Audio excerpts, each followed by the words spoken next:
Hello students, welcome back to the channel DHU अकॅडमीच्या आणखी एका ब्रँड न्यू व्हिडिओमध्ये मी प्रसाद सर तुमच्यापैकी प्रत्येकांचं स्वागत करतोय. तुम्ही जर या वर्षी बीकॉम फर्स्ट इयरला ऍडमिशन घेणार असाल तर हा व्हिडिओ तुमच्यासाठी अतिशय महत्त्वाचा आहे, कारण ऑल ओव्हर महाराष्ट्रातल्या सर्व युनिव्हर्सिटीजमध्ये नवीन शैक्षणिक धोरण 2020 न्यू एज्युकेशन पॉलिसी 2020 ही लॉन्च झालेली आहे, ज्यामुळं आपलं इथून पुढे बीकॉमचं जे शैक्षणिक स्ट्रक्चर असणार आहे ते बदलणार आहे. यस, तुम्हाला बीकॉम सोबत बीएससी चे सुद्धा सब्जेक्ट घेता येतील, त्याचबरोबर बीकॉम सोबत बीए चे सुद्धा सब्जेक्ट घेता येतील. आता या व्हिडिओमध्ये मी सर्व माहिती तुम्हाला थोडक्यामध्ये सांगणार आहे. इन शॉर्ट मी तुम्हाला हे 5 पॉइंट्स क्लिअर करून सांगणार आहे. 1 2 3 4 5. राईट. आता ऍट द एंड, आता जरी तुम्हाला समजत नसेल सर हे डीएससी जीई एसईसी काय आहे, बट व्हिडिओच्या शेवटी तुम्हाला समजून जातील. All right. So without wasting any time फटाफट आपण हा व्हिडिओ स्टार्ट करूयात सर्व बीकॉमच्या स्टुडंटसाठी. त्याचबरोबर महाराष्ट्रामध्ये जेवढेही विद्यार्थी बीकॉम फर्स्ट इयरला ऍडमिशन यावर्षी घेणार आहेत, आयदर बामू मध्ये तुम्ही असा म्हणजे बाबासाहेब आंबेडकर मराठवाडा विद्यापीठामध्ये औरंगाबादमध्ये तुमचं ऍडमिशन असेल, सावित्रीबाई फुले युनिव्हर्सिटी पुणे, SRTMUN नांदेडमध्ये असेल, शिवाजी युनिव्हर्सिटी कोल्हापूरमध्ये असेल, और कोणत्याही युनिव्हर्सिटीज मध्ये तुम्ही असा, तुमच्या युनिव्हर्सिटीच्या नावानं DHU अकॅडमीच्या ऍप्लिकेशनवर कोर्सेस लॉन्च झालेले आहेत. पूर्णच्या पूर्ण बीकॉमच्या क्लासेसची फीस जी आहे फक्त 1000 मध्ये मिळेल, आणि जे पहिले 100 स्टुडंट असतील त्यांना बोनस मिळू शकतो. अधिक माहितीसाठी डिस्क्रिप्शन चेक करा. डिस्क्रिप्शन मध्ये जर तुम्हाला लिंक्स मिळाले नसेल तर प्ले स्टोअरला जाऊन DHU अकॅडमीचा ऍप डाउनलोड करा, चॅट सेक्शन मध्ये जा, तिथून मला मेसेज करा, तिथे तुम्हाला ऑटोमॅटिकली लिंक मिळून जाईल. All right. चलो, सर्वात पहिले बघा, तुमच्या ज्या विषयांची विभागणी करण्यात आलेला आहे, टोटल तुम्हाला 7 विषयांची निवड करायची. राईट. आणि त्या 7 विषयांची निवड करत असताना काही अशा पद्धतीने त्या प्रत्येक विषयाला कॅटेगराइज करण्यात आलेलं आहे. सर्वात पहिला असेल DSC 03, म्हणजे DSC मध्ये तुम्हाला 3 सब्जेक्ट कंपल्सरी निवडावे लागतील. आता या 3 सब्जेक्टचं नाव काय सांगण्यात आलेलं आहे किंवा DSC चा फुल फॉर्म काय आहे? डिसिप्लिन स्पेसिफिक कोर्सेस किंवा DSM डिसिप्लिन स्पेसिफिक मायनर सुद्धा तुम्ही त्याला म्हणू शकता, ज्याच्यामध्ये 3 विषयाची निवड तुम्हाला कंपल्सरी करावं लागते, जे की कॉलेज टू कॉलेज वेगवेगळे असतात. सर मग आम्हाला कसं माहित आमचं कोणत्या कॉलेजेस मध्ये असेल? तर तुम्हाला तुमच्या कॉलेजचा प्रॉस्पेक्टस चेक करायचा आहे आणि कंपल्सरीचे 3 विषय कोणते आहेत ते चेक करायचे. जसे की आता ऍट दिस मोमेंट जेवढेही विद्यार्थी SRTMUN नांदेड मध्ये शिकत आहेत, राईट, नांदेडच्या युनिव्हर्सिटीमध्ये येतात, त्यांच्यासाठी हे 3 सब्जेक्ट कंपल्सरी आहे, जे की DSC मध्ये येतात.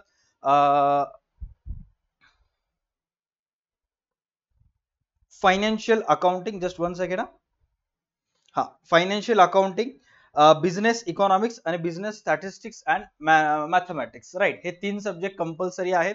हे भले इथं 2 दिसत असेल तर हा सेकंड सेमिस्टरचा आहे, बट फर्स्ट सेमिस्टरला financial accounting 1, business economics 1, business statistics and mathematics 1 असे 3 सब्जेक्ट पहिले सुरुवातीला कंपल्सरी तुम्हाला घ्यावे लागतील. All right. पुणे युनिव्हर्सिटी बद्दल जर बोलायचं असेल तर DSC मध्ये तिथं 3 सब्जेक्ट बघा, तिथे तुम्हाला थोडंसं चॉईस देण्यात आलेलं आहे, कारण पुणे युनिव्हर्सिटीज मध्ये बीकॉम ऑनर्स असतात, BCom cost and management account मध्ये असतं, बीकॉम विथ बँकिंग असतं, बीकॉम विथ फायनान्स असतं, अनेक बीकॉम मध्ये सुद्धा स्पेशलायझेशन असतात पुण्यासारख्या ठिकाणी. तर तिथं तुम्हाला चॉईस देण्यात आलेली आहे.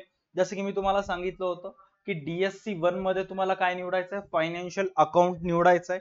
DSC 2 मध्ये म्हणजे डिसिप्लिन स्पेसिफिक कोर्सेस 2 मध्ये तुम्हाला निवडायचं आहे basics of cost and management accounting निवडायचं. आणि तिसरा जो सब्जेक्ट आहे ते त्यांनी क्लिअर कट स्पेशल ठेवलेलं आहे, ज्याचं नाव त्यांनी दिलेलं आहे इकॉनॉमिक्स. म्हणजे DSC मध्ये एक सब्जेक्ट नांदेड युनिव्हर्सिटी मध्ये पण बघा इकॉनॉमिक्सच आहे, आणि पुणे युनिव्हर्सिटी मध्ये जरी बघितलं तरी इकॉनॉमिक्सच आहे. राईट. हे 3 विषय आय होप तुम्हाला क्लिअर झाला असेल की कंपल्सरी 3 सब्जेक्ट कोणते कोणते असतील. बट आता काही विद्यार्थी जे व्हिडिओ पाहत आहेत ते आर्ट्स बॅकग्राऊंडचे असतील, काही विद्यार्थी कॉमर्सचे असतात, किंवा काही विद्यार्थी हे सायन्स बॅकग्राऊंड मध्ये असतील. तर तुमचं जे मनातलं कन्फ्युजन आहे ते दूर करण्यासाठी सोप्या मराठी भाषेत काही सूचना आहेत ते तुम्हाला चेक करायचे. काय सांगण्यात आलेलं आहे? ज्या विद्याशाखेत विद्यार्थ्यांना प्रवेश घ्यावयाचा आहे, ज्या विद्याशाखेत म्हणजेच काय, आयदर तुम्ही बीकॉम घ्या, DSC घ्या किंवा BA घ्या, ज्याही विद्याशाखेत तुम्हाला प्रवेश निवडायचा आहे त्यातील प्रथम वर्षासाठी म्हणजे काय, फर्स्ट सेमिस्टर साठी 3 मुख्य विषय निवडायचे आहेत, 3 सब्जेक्ट तुम्हाला निवडावे लागतील. त्यामध्ये काय सांगण्यात आलेलं आहे, जे ही मुलं बीए ला ऍडमिशन घेणार आहेत, कला म्हणजेच काय, बीए विद्याशाखेचा विद्यार्थ्यांना 4 ग्रुप पैकी कोणतेही 3 विषय, जसं तुम्हाला 3 विषय निवडावे लागतात कॉमर्स वाल्यांना 3 कंपल्सरी, तसं जे बीए चे स्टुडंट आहेत त्यांना 4 ग्रुप देण्यात आलेले आहेत आणि 4 पैकी 3 ची त्यांना निवड करायची. Is that clear BA students? Done. त्यानंतर जे बीएससी सायन्स बॅकग्राऊंड मध्ये जात आहेत, विज्ञान विद्याशाखेच्या विद्यार्थ्यांना 5 ग्रुप पैकी कोणतेही 3 विषय, मात्र एक ग्रुप मधून एकच विषय, याप्रमाणे 3 विषय निवडायचे. आता जे आपल्या चॅनलवर तर बीएससी चे स्टुडंट नाही आहेत, बट इफ इन केस कोणी बघत असाल चुकून माकून, तरी लक्षात घ्या, तर बीएससी चे स्टुडंट आहेत, 5 ग्रुप पैकी 3 विषय निवडायचे आणि प्रत्येक ग्रुप मधून तुम्हाला एकच विषय निवडता येईल. त्यानंतर सर्वात इम्पॉर्टंट आपल्या कॉमर्सच्या स्टुडंटसाठी जे बीकॉम ला ऍडमिशन घेणार आहेत, वाणिज्य शाखेच्या विद्यार्थ्यांना कंपल्सरी असलेले 3 विषय, असे प्रत्येकी 4 क्रेडिट साठी 3 विषय असतील. म्हणजेच जस्ट 1 सेकंड,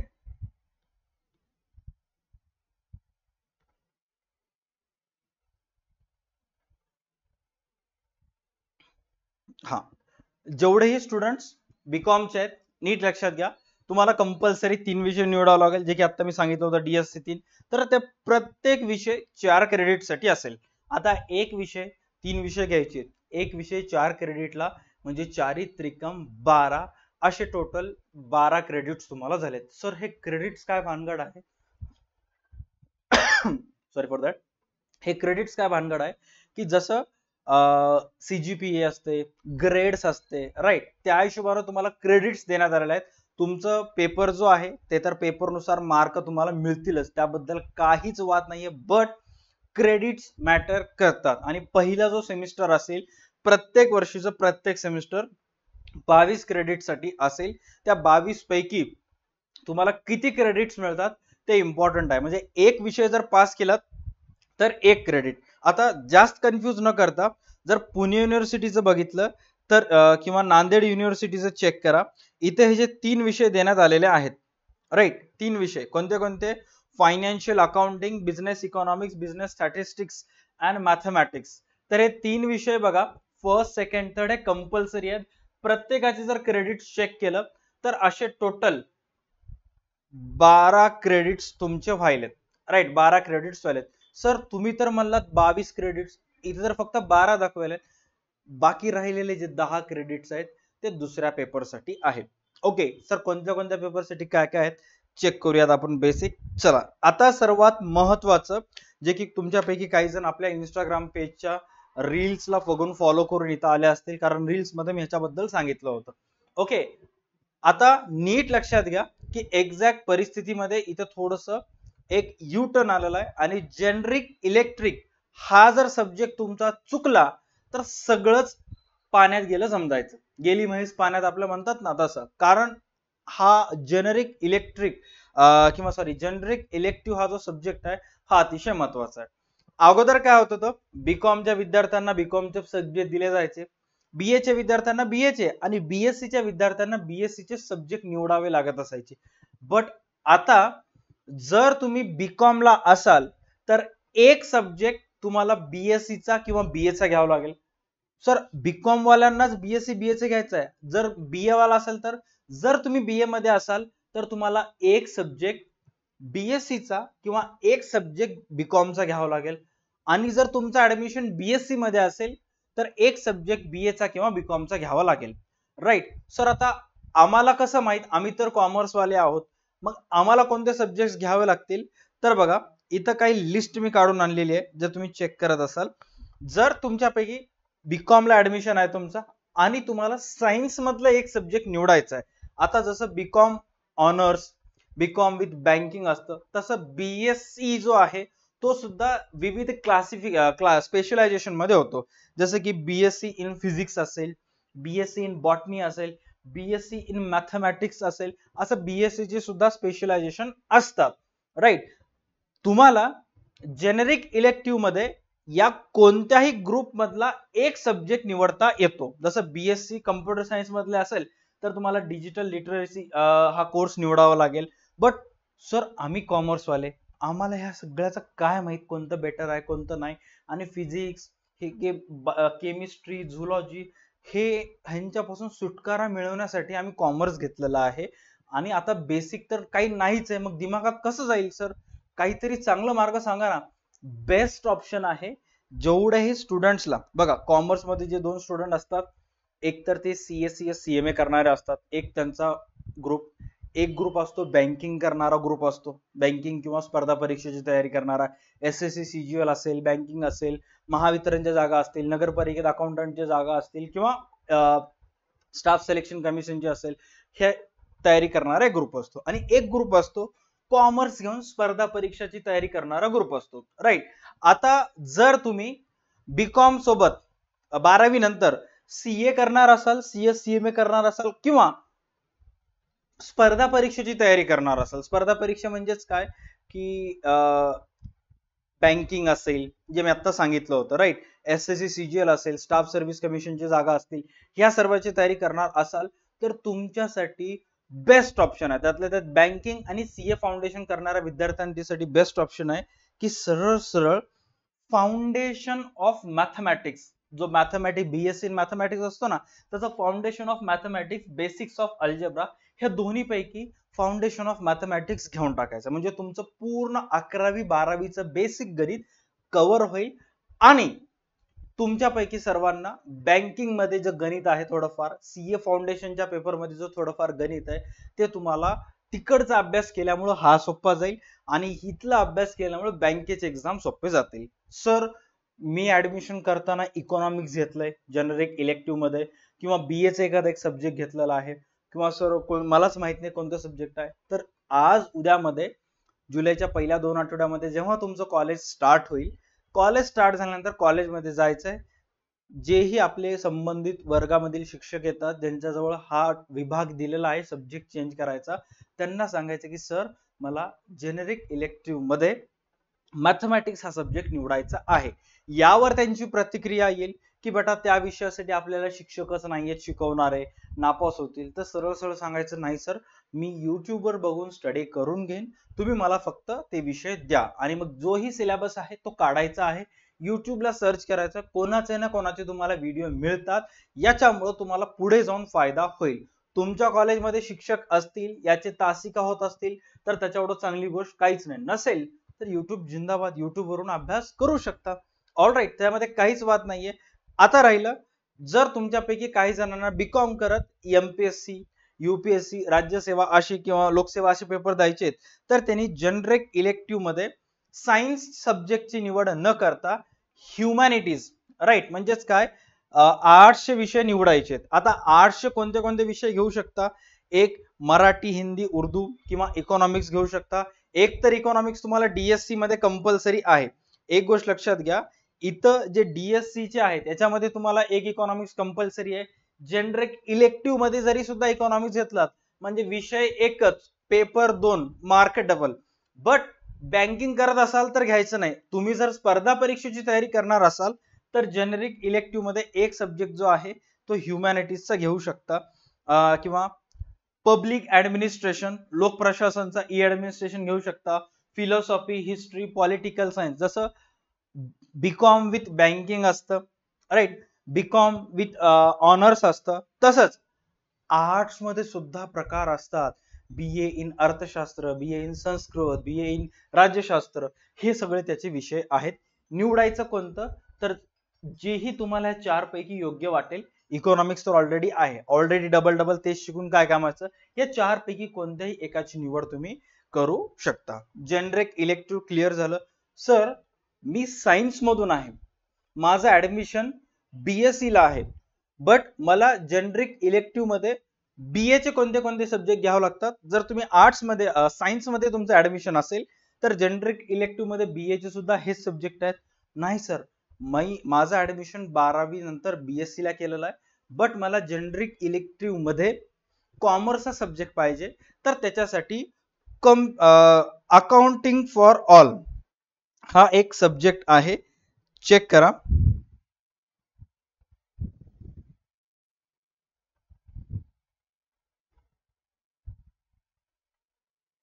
जस्ट 1 सेकंड.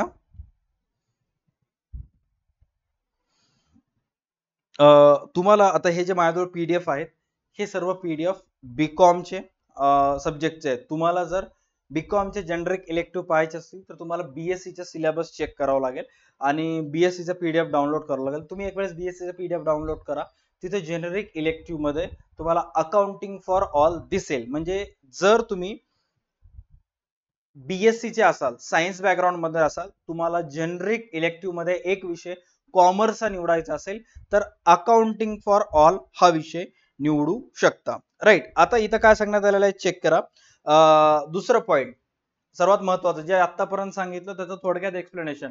विद्यार्थ्यांनी प्रवेश घेतलेली विद्याशाखा सोडून इतर विद्याशाखेतील एक विषय एका सत्रात 2 क्रेडिट साठी याप्रमाणे 4 सत्रात जनरिकचा विषय म्हणून निवडायचा आहे. म्हणजेच काय की जर तुम्ही ऍडमिशन बीकॉम ला घेतलात तर एक विषय बीएससीचा किंवा एक विषय बीएचा घ्यावा लागेल. इथं तेच सांगण्यात आलेलं आहे. विद्यार्थ्यांनी प्रवेश घेतलेली विद्याशाखा सोडून म्हणजे बीकॉम सोडून इतर विद्याशाखेतील, इतर म्हणजेच काय बीएससी किंवा बीएचा एक विषय एका सत्रात म्हणजे एक सेमिस्टरला एक विषय.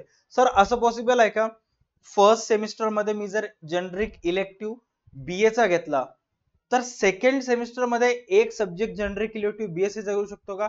101%. तुम्हाला ऑप्ट इन ऑप्ट आउटची सुविधा म्हणजे जे प्रक्रिया आहे किंवा जे बेनिफिट आहे ते तुम्हाला प्रोव्हाइड करण्यात आलेला आहे. एक विषय तुम्ही बीएचा सुद्धा घेऊ शकता आणि एक विषय बीएससी चा सुद्धा घेऊ शकता सेमिस्टर वाईज. राईट. चेंज करू शकता. आणि ते जे जनरिक इलेक्टिव्हचे सब्जेक्ट आहेत त्याच्यासाठी तुम्हाला 2 क्रेडिट देण्यात आलेले आहेत. बघा डीएससी चे जे 3 सब्जेक्ट होते 4 सब्जेक्ट एका सब्जेक्टला 4 क्रेडिट, 4 त्रिकम 12 आणि जेनेरिक इलेक्टिव्हचे 2 असे किती क्रेडिट झाले टोटल?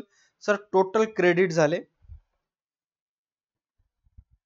याचे 12 क्रेडिट आणि जेनेरिक इलेक्टिव्हचे 2 असे 14 क्रेडिट झाले. एक एक गोष्ट क्लिअर व्हायली. राईट. त्याच्यानंतर काय सांगण्यात आलेलं चेक करा. एका सत्रात 2 क्रेडिट साठी स्किल इन्हान्समेंट कोर्स व्यवस्थित चेक करा.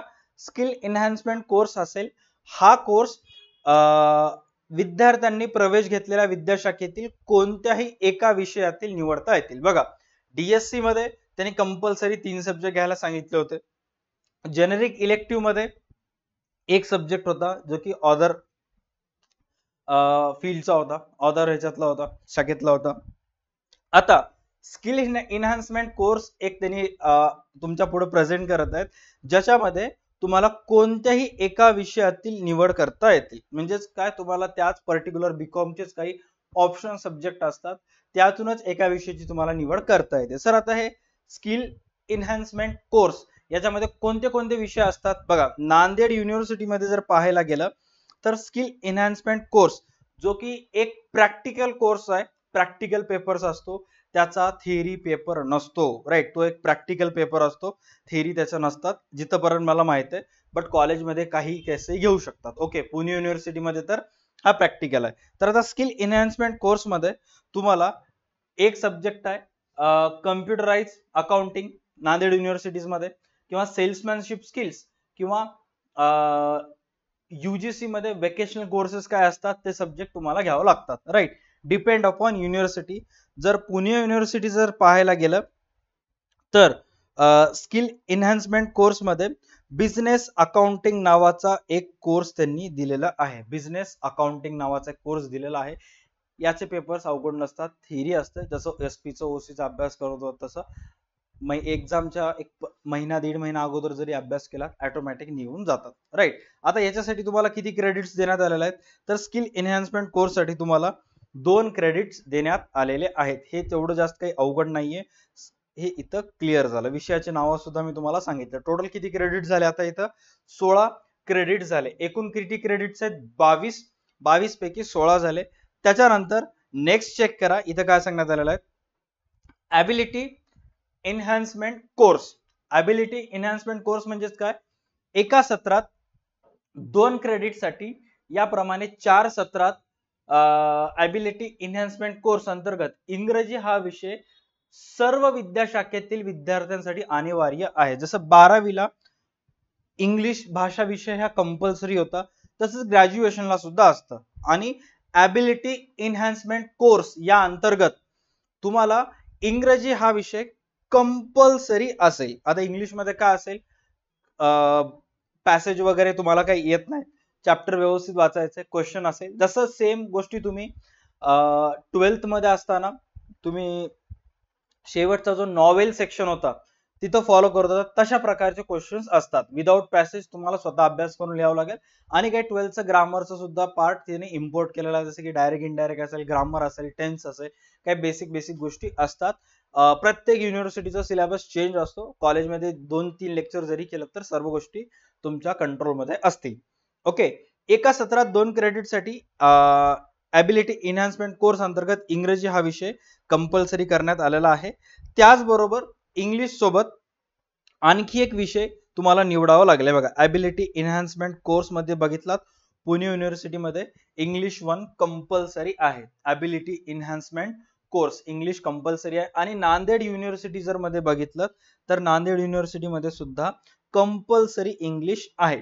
आता काही युनिव्हर्सिटीज मध्ये थोडंसं चेंजेस आहेत. सर, जसं सुरुवातीला आम्हाला 12वीला सगळं महाराष्ट्राला एकच राहत होतं, तसं नाही तसं होणार नाही, कारण युनिव्हर्सिटीच्या कंट्रोलमध्ये असते. सब्जेक्ट सुद्धा चेंज होत असतात. आणि प्रत्येक युनिव्हर्सिटीमध्ये काय चालू आहे, कोणत्या युनिव्हर्सिटीमध्ये काय चालू आहे, कारण महाराष्ट्रातले काही युनिव्हर्सिटीज आणखी सुद्धा ओल्ड पॅटर्न फॉलो करायले, ज्याच्यामुळं त्या कॉलेजमध्ये जे विद्यार्थी ऍडमिशन घेत आहेत ते नवीन एज्युकेशन सिस्टम, नवीन एज्युकेशन पॉलिसी पासून ते वंचित राहत आहेत. त्याच्यामुळे तुमचं नुकसान होईल. आणि अशा अनेक युनिव्हर्सिटीज आहेत. सर, आमच्या पण युनिव्हर्सिटीने सर्व काही केलेलं नाहीये. मग उपाय काय? सरळ DA2 अकॅडमीचं बीकॉम फर्स्ट इयरचं कोर्स जॉईन करा. त्याच्यामध्ये महाराष्ट्रातल्या कोणत्या युनिव्हर्सिटीज मध्ये काय चालू आहे, काय नाही, हे पूर्ण गोष्टी शिकवण्यात येतात. आणि त्याचबरोबर रोज संध्याकाळी जेवढे स्टुडंट कोर्स जॉईन केलेले आहेत त्यांच्यासोबत 1 तास मी डेली इंटरॅक्ट करत असतो. स्टुडंट सोबत झूम मीटिंग चालू असते. कोणत्या कॉलेजेसमध्ये काय चालू आहे, काय नाही, कोणत्या युनिव्हर्सिटीज मध्ये अपडेट्स आहेत ते त्या मार्फत आपल्याला मिळत असतात. राईट, अपडेट राहण्यासाठी याच्यापेक्षा बेस्ट ऑप्शन काही नाहीये. सर, फीस किती आहे? फक्त 1000 रुपये बीकॉम फर्स्ट इयर साठी फीस आहे. फटाफट जॉईन करायचं. लिंक डिस्क्रिप्शन मध्ये सुद्धा दिलेली आहे.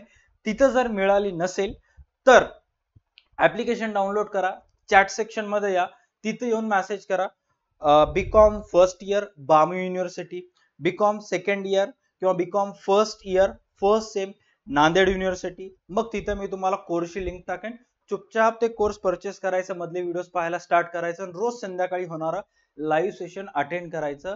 किधर क्या चालू है क्या नहीं सब पता चल जाएगा. Okay, done. Ability enhancement course मध्ये एक भाषा विषय निवडायचा असतो, जो की असतो इंग्लिश. त्याच्यानंतर मॉडर्न इंडियन लँग्वेज. नीट चेक करा, कन्फ्युजन मध्ये जायचं नाही.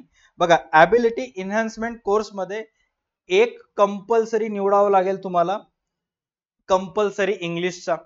राईट, त्याच्यानंतर त्याच्यामध्येच AEC मध्ये एक सब कॅटेगरी टाकलेली आहे त्यांनी, मॉडर्न इंडियन लँग्वेज और UGC vocational courses for approved colleges, ज्यामध्ये तुम्हाला काही भाषा विषयाची निवड करायची आहे. सर, हे भाषा विषय कोणते आहेत? उदाहरणार्थ, एका सत्रात 2 क्रेडिटसाठी याप्रमाणे 4 सत्रात मॉडर्न इंडियन लँग्वेज अंतर्गत महाविद्यालयात असलेल्या मराठी, हिंदी, उर्दू, कन्नड, ऍडिशनल इंग्लिश सह इत्यादी पैकी एक भाषा विद्यार्थ्यांना निवडावी लागेल. म्हणजेच ॲबिलिटी इन्हान्समेंट कोर्स मध्ये एकतर कंपल्सरी इंग्लिश आहेच, त्याचबरोबर आणखी जर इंग्लिशचा किडा असेल तुमच्यामध्ये तर मॉडर्न इंडियन लँग्वेज अंतर्गत मराठी, हिंदी, उर्दू, कन्नड हे जर घ्यायचं नसतील तर वापस एक इंग्लिश विषय निवडू शकता. नाही सर, तिकडं पण तेच इकडं पण तेच, तर सरळ बेस्ट ऑप्शन आहे तुम्ही हिंदी हा सब्जेक्ट निवडावा, जो की SSC CGL बँकिंग साठी सुद्धा तुम्हाला कामाला येतो. त्याचबरोबर ऍडिशनल इंग्लिश जरी घेतलं तरी ते सुद्धा तिथे जाऊन कामाला येणार आहे. All right, it's up to you. Pune university जर बघायला गेलं तर इथं त्यांनी SPPU बास्केट नावाने एक ऑप्शन आहे, त्याच्यामध्ये ते सर्व विषय त्याच्यामध्ये सांगितलेले आहेत. All right, done. Just 1 second sir, video मध्ये आहेत, 5 मिनिटात तुम्हाला बोलते म्हणून. ओके चला, त्याच्यानंतर बघा आता टोटल क्रेडिट्स किती झाले. ऍडिशनल इंग्लिश चे 2 आणि मॉडर्न इंडियन लँग्वेजचे 2, असे टोटल किती झाले. 12 आणि 8 20. 12 आणि 8 टोटल किती झाले, 20 मार्क इथं झाले. आता सर्वात इम्पॉर्टंट ते म्हणजे VEC. सर हे VEC काय भानगड आहे. आय होप तुम्ही सर्व गोष्टी व्यवस्थित समजून घेत चालत असाल. ज्याला पुढे जायचंय, ज्याला समजून घ्यायचंय त्यांना समजेलच. ज्याला काय माहित नाही त्यांना निवांत बसते, 2 महिन्यानंतर एका मैत्रिणीला मित्राला फोन करते, जे त्याला माहित असेल त्याला माहित होईल. त्यामुळे इथूनच परफेक्ट व्हायचं.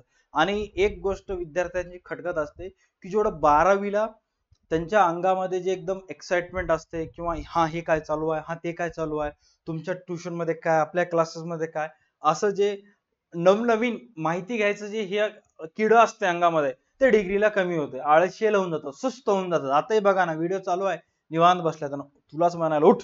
हा, आता नीट चेक करा. VEC मध्ये त्यांनी काय सांगितलेलं आहे चेक करा. हा सर्वात इम्पॉर्टंट आहे. 2 क्रेडिट साठी प्रथम सत्रात सर्व विद्याशाखेतील विद्यार्थ्यांना, म्हणजेच तुम्ही आर्ट्स मध्ये असा, सायन्स मध्ये असा, किंवा BA BSc किंवा BCom कुठेही असा, त्या प्रत्येक ह्याच्यासाठी Indian knowledge system IKS, Indian knowledge system, तर द्वितीय सत्रात कॉन्स्टिट्यूशन ऑफ इंडिया, म्हणजे तुम्ही BA मध्ये असा, BCom मध्ये असा किंवा BSc मध्ये असा, कुठेही असा, फर्स्ट सेमिस्टरला एक विषय आहे ज्याचं नाव इंडियन नॉलेज सिस्टम IKS, आणि दुसऱ्या सेमिस्टरला सब्जेक्ट असेल कॉन्स्टिट्यूशन ऑफ इंडिया, भारताचे संविधान. राईट, हा विषय तुम्हाला निवडायचा आहे, ज्याच्यासाठी सुद्धा तुम्हाला 2 क्रेडिट असतील. म्हणजे पहिल्या सेमिस्टरला हा सब्जेक्ट आणि दुसऱ्या सेमिस्टरला हा सब्जेक्ट, असे टोटल तुम्हाला 2-2 विषय दोन्ही सेमिस्टरला निवडायचे आहेत. आणि क्रेडिट्स बद्दल जर पाहायला गेलं तर क्रेडिट्सचे टोटल मार्क झाले 22. राईट, पुणे युनिव्हर्सिटी जर मध्ये बघायला गेलं तर बघा, IKS किंवा व्हॅल्यू एज्युकेशन सिस्टम मध्ये त्यांनी काही सब्जेक्ट सांगलेले आहेत, बट प्रत्येक ठिकाणी जर बघायला गेलं तर तो सब्जेक्ट तुम्हाला अवेलेबल असेलच. All right. हा, त्याच्यानंतर नांदेडच्या युनिव्हर्सिटीज मध्ये जर पाहायला गेलं तर व्हॅल्यू एज्युकेशन कोर्सेस VEC मध्ये जर पहा, चेक करा, कॉन्स्टिट्यूशन ऑफ इंडिया हा सब्जेक्ट तुम्हाला इथं दिसेल सेकंड सेमिस्टरला. आणि फर्स्ट सेमिस्टरला जो आहे तो सब्जेक्ट असेल तुमच्यासाठी Indian knowledge system IKS. Right, आता ह्याचे सर्व विषयांचे क्लासेस असतील किंवा महत्वाचे विषय जसे अकाउंट्स असेल, कॉस्ट अकाउंट असेल, याचे क्लासेस आणि बाकी सर्व विषयांचे नोट्स आपल्या DA2 अकॅडमीच्या ऍपवर BComच्या कोर्सेस मध्ये अवेलेबल असेल. राईट, जिथं सर्व विद्यार्थी जॉईन झाल्यामुळं, जसं की 11th-12th ला आपण व्हॉट्सअप ग्रुप तयार केलं होतं, व्हॉट्सअप चॅनल तयार केलं होतं, टेलिग्राम ग्रुप तयार केलं होतं, तसंच ऍप्लिकेशन मध्ये सर्व ग्रुप्स रेडी झालेले आहेत. फक्त तुमची वाट बघत आहे. तुम्ही एकदा जॉईन करा, ऑटोमॅटिक सर्व गोष्टी तिथं क्लिअर होतात. राईट, हा व्हिडिओ संपल्यानंतर लगेच प्ले स्टोअरला जाऊन DA2 अकॅडमीचा ऍप डाउनलोड करा. BCom फर्स्ट इयरला नाही झालं, फर्स्ट सेमिस्टरला नाही झालं, सेकंड सेमिस्टरला निवडा, जेणेकरून फर्स्ट सेमिस्टरला किंवा फर्स्ट इयरला काय होतं, नवनवीन कॉलेज असते, चला मी 11th-12th माझं युट्यूबवर व्हिडिओ बघून केलंय, फर्स्ट सेमिस्टरला पण होऊन जाईल. आणि मग फर्स्ट सेमिस्टरला जातात, फॉर्म मध्ये ओव्हर कॉन्फिडन्स मध्ये असतात. जेव्हा सेकंड इयरला गेल्यानंतर रिअलाइज होतं की बाबा आपले सब्जेक्ट बॅक राहिलेले आहेत, आपण नापास होणार आहोत. जोपर्यंत पहिल्या वर्षाचा अभ्यास क्लिअर करत नाही विषय, तोपर्यंत थर्ड इयरला ऍडमिशन मिळत नाही. मग तेव्हा 1,500ला बायकर, 3,000ला कोर्स बायकर करतात.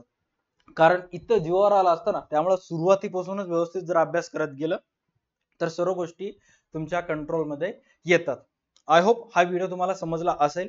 आपल्या युट्यूब चॅनलवर प्रत्येक युनिव्हर्सिटीचे, म्हणजे पुणे युनिव्हर्सिटीचा एक व्हिडिओ मी ऑलरेडी टाकला होता, औरंगाबादचा टाकेन, छत्रपती संभाजीनगरचा टाकणार आहे, नांदेड युनिव्हर्सिटीचं टाकेल, सर्व युनिव्हर्सिटीचं टाकेल. व्यवस्थित सर्व पाहून घ्या. जेही तुमची युनिव्हर्सिटी आहे ते सर्व त्याचा पण व्हिडिओ पहा. नसेल तुमच्या युनिव्हर्सिटीचा व्हिडिओ तर कमेंट सेक्शन मध्ये कमेंट करा की सर माझी युनिव्हर्सिटी तर ही आहे आणि मला त्याचा व्हिडिओ सापडत नाही. लवकरात लवकर त्याचा व्हिडिओ आणि कोर्स मी रेडी करून तुमच्यासाठी देईन. आय होप इथपर्यंत सर्व गोष्टी तुम्हाला क्लिअर झाल्या असतील. याच्या व्यतिरिक्त काहीही डाऊट असतील तर तुम्ही चॅट सेक्शन मध्ये विचारू शकता किंवा ऍप्लिकेशन डाउनलोड करून तिथे सुद्धा चॅट सेक्शन आहे, तिथे सुद्धा विचारू शकता. या व्हिडिओसाठी एवढंच. भेटूयात पुढच्या व्हिडिओज मध्ये. तोपर्यंत पाहत राहा तुमच्या सर्वांचं आवडतं युट्यूब चॅनल DA2 अकॅडमी. सर्वात इम्पॉर्टंट, जेही मुलं 12वी झाल्यानंतर जिथं अगोदर ऍडमिशन होतं त्याच कॉलेजमध्ये म्हणजे लोकल ठिकाणी मेट्रो सिटीज मध्ये न जाता नागपूरला, नांदेडला, छत्रपती संभाजीनगरला, जालन्याला, साताराला किंवा पुण्यासारख्या ठिकाणी न जाता गावातल्याच ठिकाणी राहून अभ्यास करत आहेत तर त्यांच्यासाठी आपण एक स्पेशल कोर्स लॉन्च करत आहोत, 3 इयर बँकिंग कोर्स, ज्याच्यामध्ये बीकॉमचे आणि बँकिंगचे दोन्हीचेही लेक्चर्स तुम्हाला करता येतील. ऑलराईट, कसं असेल काय नाही लवकरच तो कोर्स लॉन्च होईल, व्यवस्थित पाहून घ्यायचा आहे. या सेशनसाठी एवढंच. भेटत पुढच्या क्लासमध्ये. तोपर्यंत पाहत राहा तुमचं आवडतं युट्यूब चॅनल DA2 अकॅडमी. तर bye, take care and stay connected. भेटत पुढच्या क्लासमध्ये.